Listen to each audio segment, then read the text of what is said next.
How does one go about, what are the key ways we can go about increasing our sense of self-awareness so that we can grow and evolve?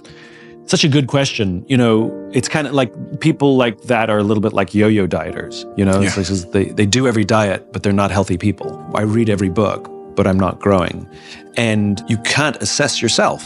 It's like, you know this from work, right? Which is at some point, somebody's going to have to give you feedback. At some point, you have to give somebody else feedback. Like self-assessment is a thing, but it's not the only thing. It's a thing.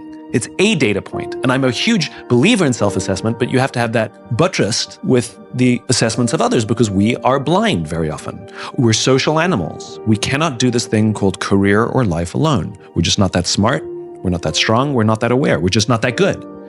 As social animals, we actually need each other to watch our backs and tell us what's working and what's not working. And I think for somebody who goes through life and reads those books, all the books, I get good on them, I guess, but are they asking for help? Are they asking for insight from others as opposed to just reading it and agreeing with it and thinking they're making the changes? I know my own personal journey, and I do think of myself as I work hard to be self-aware and I work hard to self-evaluate, but I have seen in my own life my ability to truly demonstrate real awareness and move further down the journey and path called life as opposed to staying stagnant came when I let others help me.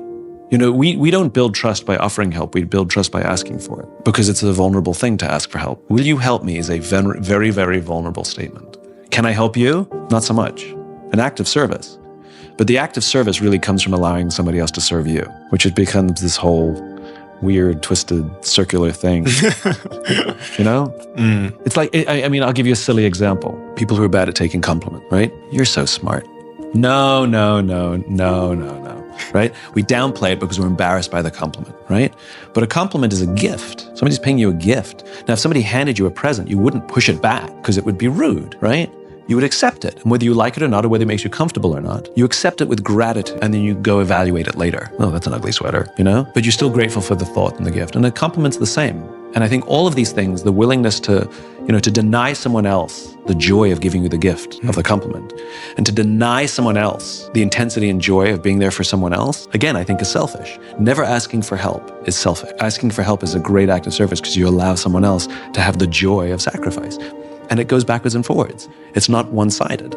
And this is where I think great relationships work, which is we take turns. And sometimes it's really difficult when both of us are in need at the same time. That gets really difficult. Good thing we have friends. So, the height of COVID, I have a couple of my friends, they're sort of remarkable high-performing individuals, both of them. And one of them called me out of the blue. And she went for a long walk. She says, I'm doing really badly and I need to talk to you. And I don't want to talk to my husband because he's doing really badly as well. And I fear that if I talk to him, he doesn't have the energy for me, but I know he'll want to be there for me, which will make it worse for him. We're both really struggling.